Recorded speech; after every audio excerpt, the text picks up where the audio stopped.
What's up guys, I'm KBHD here, and OnePlus Nord is here. It's official, as you probably already know by the avalanche in your sub box, or maybe not. Maybe this is the first time you're ever hearing about this phone. So I dropped my first impressions video and all the specs and all the official stuff about a week ago. You can check out that video if you haven't seen it already. This is the full review. I'm gonna button some things up and also just talk about this place OnePlus is in and the truth behind this phone. So like I said in that impressions video, and I'll stand by this, pretty much every part of this phone is second best for the price. Meaning there's not gonna be a super standout flagship spec in any place in this phone, but all of them are gonna be right up there with the best. So the display is maybe the best example of this. It's a 1080p, 90 Hertz OLED display. So not the bleeding edge, highest resolution or highest frame rate, but still quite nice. And I've said I really like that it's a flat display and that the bezels aren't too thick. Now, to pixel peep a little bit, I do see some off-axis rainbowing and some tint issues, but it's minor. And overall, this screen is better than fine. And then same with the specs. Snapdragon 765, and I'm using the model with 12 gigs of RAM and 256 gigs of storage. Now, it's no 800 series, and it is UFS 2.1 storage, and honestly, it just feels a beat slower, especially with the heavier stuff, like launching the big apps, like the games and the camera. That's where it's a little more noticeable, but overall, it's fine. You know, Oxygen OS for me has felt more or less like the same experience as the more expensive OnePlus 8, plus you have the bonus of 5G compatibility now. Now again, in that first impressions video, I talked about the quality of the build, feels good in the hand, metal and glass. That's not entirely true or accurate about this phone. So it is glass on the front and the back, and it's plastic rails along the outsides and metal buttons. So it's metal, glass, and plastic.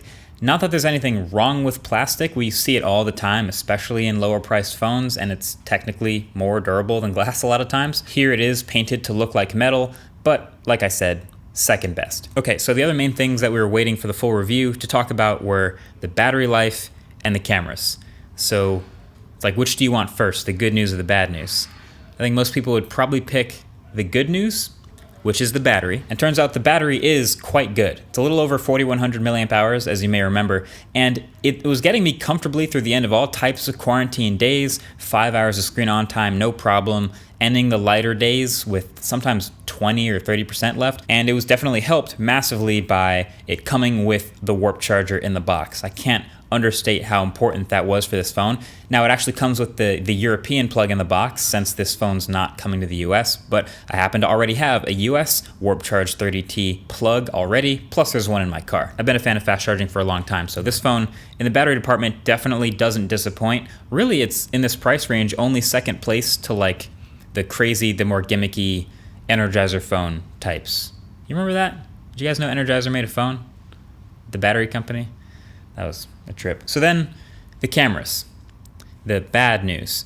And really, like it's just kind of a mixed bag at this point. I really think they've fallen victim to their own marketing department's hype. So it's a quad camera system on the back, all right? 48 megapixel main camera with the hardware straight from the OnePlus 8. Then an 8 megapixel ultra wide camera, a 2 megapixel macro camera, and 5 megapixel depth sensor. Okay, let me try to be diplomatic here. The main camera is okay. It's the same hardware as the OnePlus 8, but it doesn't quite take the same photos I found. It's actually a little bit noisier, a little worse overall, but definitely in the same league. Decent photos if you don't pixel peep too much, but once you zoom in, you probably won't be too impressed by detail or anything like that. It's fine. The ultra-wide camera, it does its job with the whole dramatic wide perspective for sure, but it's immediately soft, so no matter what the lighting conditions, it's just lacking the resolution fundamentally to match the quality of the primary camera in a wider field of view. You'd actually need a higher resolution than the main camera to achieve this, but you know, maybe that's just for flagships. Nevertheless, I'm fine that it's here, so you can probably see where this is going. The 2 megapixel macro camera on the back of this phone is just unnecessary because it is so bad.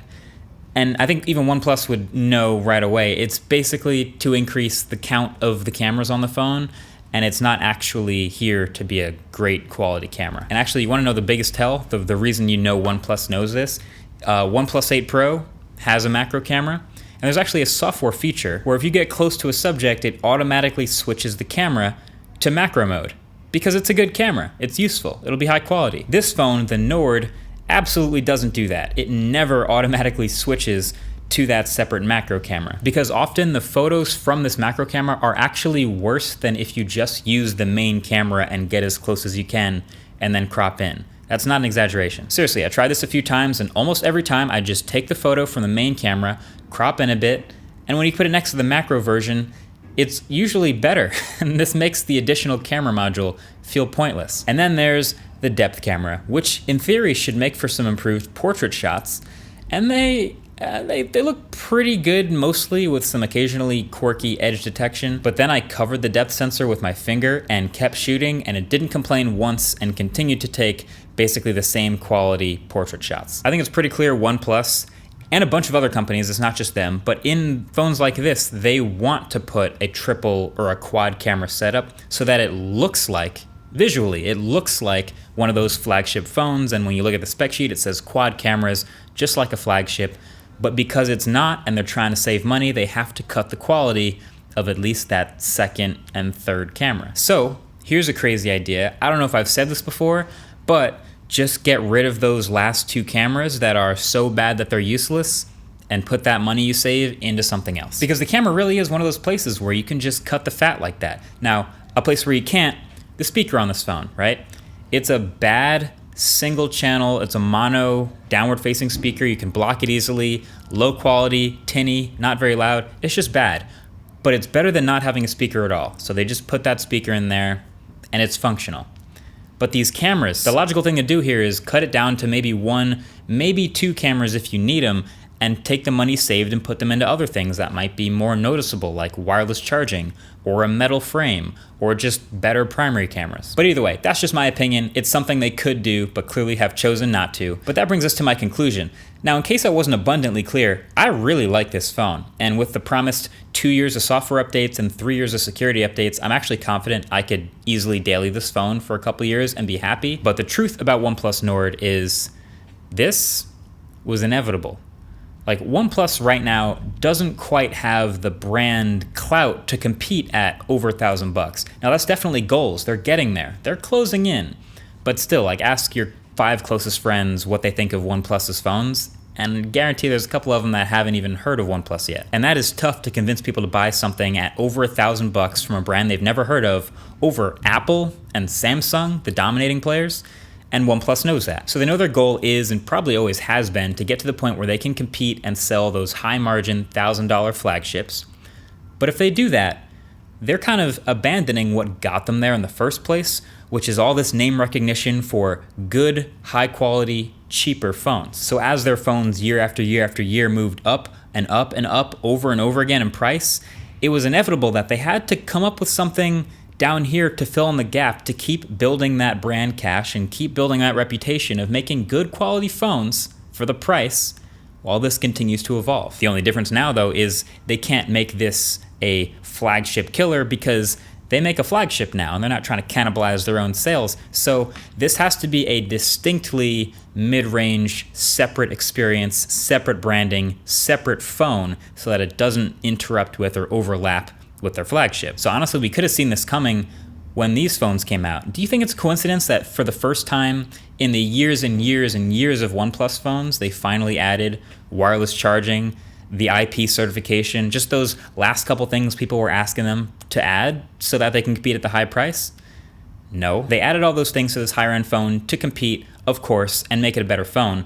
But also now it makes a perfect opening for a couple months later, OnePlus Nord to slide in and have basically all the same smart trade-offs that they've been doing over the years with their flagships from like 2015 up until now. What are the downsides of this phone?